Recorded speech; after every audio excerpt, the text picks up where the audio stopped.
Good evening. I'm Dr. Fred Rouse, the Real Money Doctor, and it's currently Friday, May 8th, just about, I'm sorry, just a couple minutes after 7 o'clock. So here we are, and I want to do a daily recap of events that affect your ability to get, protect, and enjoy your money, your life, and your retirement. Now, the thought for today is 20.5 million people. Okay, I'll get to that in just a few minutes, though. The way we start every evening right now, especially at this point in time, is just touching base on what's happening with the COVID cases, because that's the biggest thing in the news right now. So right now, total case count in the U.S. is 1,281,000 cases, okay, in the U.S. The deaths right now are 76,700, okay, and that, again, it's just 10 weeks. We get just under a 6% death rate. We do have 195,000 people have actually recovered from having COVID. That's about 9%, which is not thrilling. It's better than nothing. New York State, still a leader, very dubious, but they are the leader, of 330,000 cases right now. And your deaths are right now at 26,000, basically, a little over 26,000. And New York State, New York City itself has 181,000 cases right now. So it's still moving along. They're dropping down. New Jersey still got the second highest rate right now. Their number of cases right now is 135, almost 136,000 cases, not quite. Their deaths are basically just under 9,000, 8,900 right now. Now, New York and New Jersey have been doing a hell of a job trying to keep their numbers down. The citizens of that state have been phenomenal with the social distancing, wearing masks, and the self-isolation at this point in time. So they're doing all the things they need to do. It's difficult, but they're moving along. Now, if the numbers keep growing and the deaths keep coming up every day, and right now with the reopening in other parts of the country, you're seeing the rates start to increase in other parts of the country, even as they're reopening. It's sort of strange. But anyway, I did want to touch base on the fact that each one of these numbers is a real person, and we tend to forget that. And I want to do a little bit something different today. I just want to touch about just two of these people, because to give you some idea of how it affects people, and the fact that a lot of people are still missing. And I'm going to change this format just a little bit today, in that I want to do a deep dive in just a couple people to show exactly the impact that it has on the individual families and the communities, basically. And I want to touch base first with Jasmine Dixon. She was 31. She lives in St. Louis, and she'd recently completed her master's in business administration at Linwood University, about a half an hour outside the city or so. She worked at the American Red Cross at the blood bank, and she began to feel ill the week of March 15th. After several days, you feel right for a little while, and then you decide, okay, this is a little bit more serious. I should go see somebody. And so she went to urgent care, and she had basically flu-like symptoms, and she didn't think too much of it. And from there, though, she was rushed straight to the hospital, and she died just 4 days later. In fact, she was the first one to die of COVID in St. Louis. No one even knew how she contracted it. And to date, she's one of the youngest people in the country to die from the virus. And her family was totally unaware of any pre-existing conditions that might have exacerbated the illness. Again, other people have died on the younger side. They've had actual infants. But she was one of the first people, okay, in St. Louis to die from this. Now, Shauna Davis lived in Ridge Park, New Jersey. Okay, she was only 35. In early March, she came down with a fever, cough, and general malaise, and she'd been seen, on the mend. Okay, and walking about. She had walking pneumonia for a little while, but she cleared that, and the following week, her symptoms really got worse. Okay, her husband Adam took her to the urgent care center, where practitioners tested Davis for COVID-19, sent her home. As her temperature spiked each day at 104, Adam and his wife called the doctors again But each time they were told, just manage the symptoms, no big deal. Okay, stay at home, only come in if your symptoms get really, really bad. So they were able to keep it under control just with Tylenol. It's Advil and everything was okay. At night when she went to sleep, they thought, well, this is okay. I can get through this, and I'll wake up in the morning and, it'll be okay. And we'll have breakfast and life will just go on as normal. Well, on the morning of March 23rd, Adam woke up, and instead of finding his wife, ready for breakfast, he found her struggling to breathe. In a panic, he called the ambulance.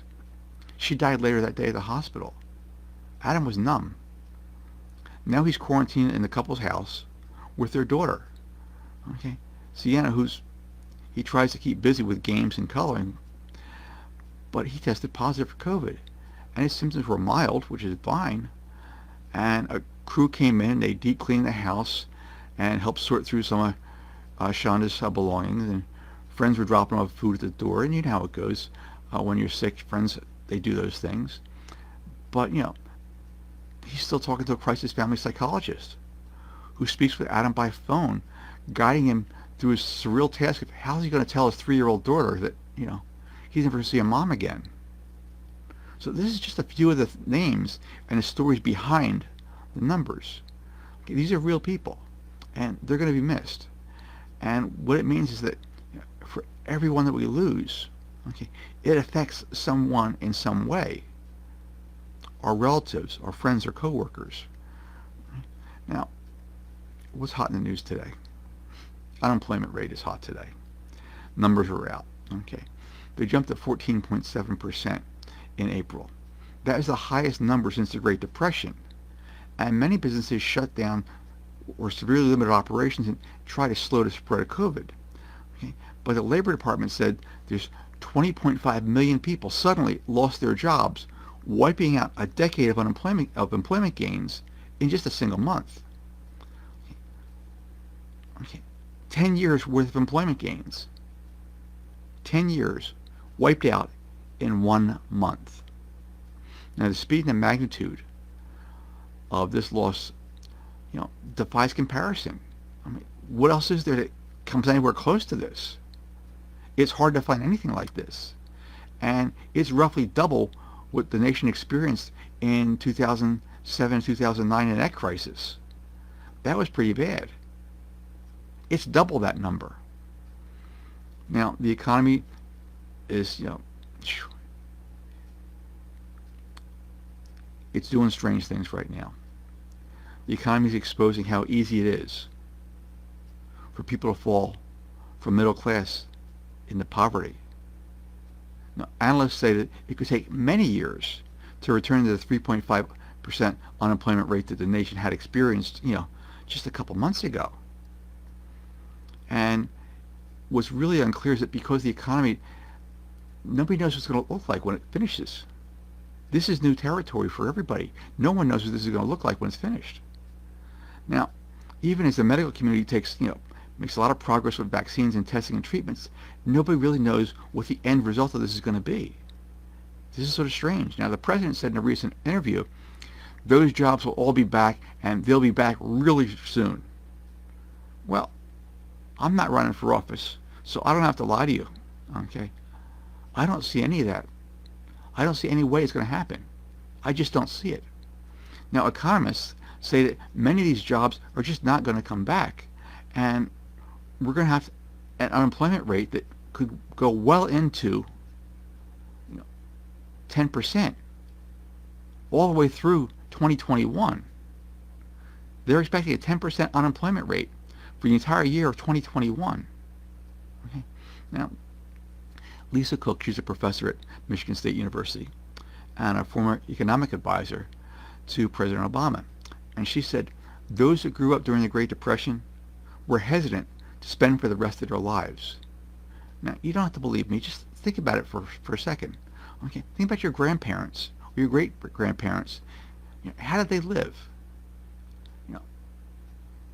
My grandparents were Italian immigrants, basically. They came over in a boat.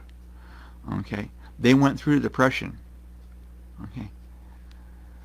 That leaves a mark on you. Your life is never the same after that. It just isn't.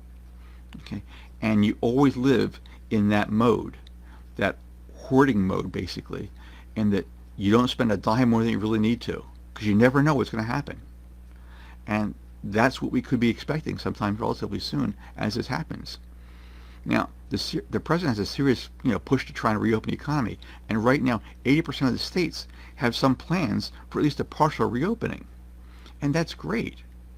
But even though we've only tested just over 2.5% of the population, so they're getting ready to open, but only 2.5% of the actual population has been tested at this point in time. What's that going to do to the numbers afterwards? Okay. Now, just an interesting side note here. 3 people in the West Wing, a valet to the president's own staff, and 2 people on Vice President Pence's staff tested positive for COVID. Now, at least 2 of the staffers were, actually, at least 2 additional staffers were escorted off of Air Force 2 before it was getting ready to take off today, because they may have been in contact with the other 2 staffers that tested positive. Now, it's reported that the president was absolutely livid when he found out that his valet, had tested positive. And he's complaining to the staff that they need to do a better job protecting him from his COVID diseases. Okay. Now, this is all while he's still pushing everyone else to go back to work without testing. Now, he and the vice president were getting tested weekly before this. Now they're getting tested daily.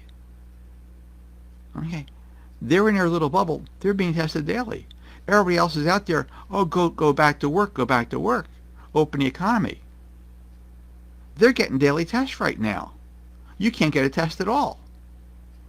Now, in a recent poll just released today, 64% of Americans think it's not safe to reopen.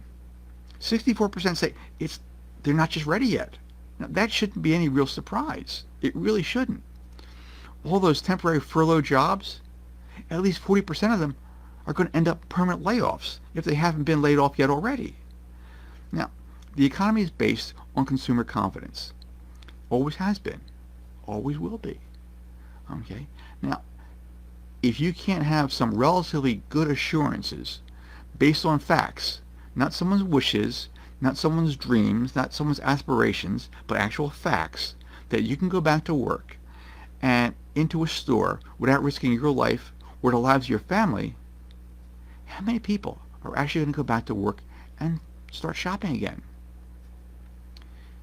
If the stores were just sort of getting by before, because profit margins at a lot of these stores are small. They were just getting by before. Restaurants were just getting by, but they had to be packed in order to get by and make a little bit of a profit. Now, if they were just getting by, what's going to happen when they have to open and limit their capacity to 1/3 to 1/2 of what it was before? They can't afford the overhead or the staff. The staff will be the first to get cut, and then the business is going to end up closing anyway. Okay, if you're middle or upper class, okay, this is what's happening right now to you. You're concerned. Okay, and that's why it's time right now to develop your plan B. Because right now, your plan A job comes into question every day. You never know what's going to happen. It could just disappear completely. Okay? It can. And you've got no control over those things. So now's the time to put some serious consideration to what you're going to do for your plan B. Something that you can control no matter what happens in the economy. Give that some thought. You've got some time now. Okay. It's too easy to go from middle class and upper middle class right now into poverty. We can't help everybody. I'd like to, but I can't. If you're already in poverty, chances are you're not watching this. If you're the 2% at the top, you don't need me. You're not watching this anyway. But if you're one of the middle class guys, or families, or upper middle class, you might have a little bit more of a buffer. Okay, you got to put something together for you and your family. Start thinking very seriously about what you're going to do for your plan B. Okay, it's going to be critical for you in the few coming months and years ahead. Again, this could take a couple of years to come back to semi-normal. But whatever we experienced in January, February, that normal doesn't exist anymore, at least not for 2 years. At least for 2 years, possibly even 3. Until they get a vaccine, okay, you're just hanging out in the middle waiting for something bad to happen. So give some consideration to your plan B. What are you going to do? If I can help you, fine. Give me a shout, message me, and we'll see if we can't point you in a direction. For now, okay, I'm Dr. Fred Rouse, the Real Money Doctor. Okay. My only goal is to help you get, protect, and enjoy your money, your life, and your retirement. Now, I'll be posting the video tomorrow on my YouTube channel, The Real Money Doctor. Take a peek at it there. Okay, go to the link, like, and share the video. And again, I appreciate you spending some time with me. I look forward to spending some time with you tomorrow again around 7 o'clock. Thank you.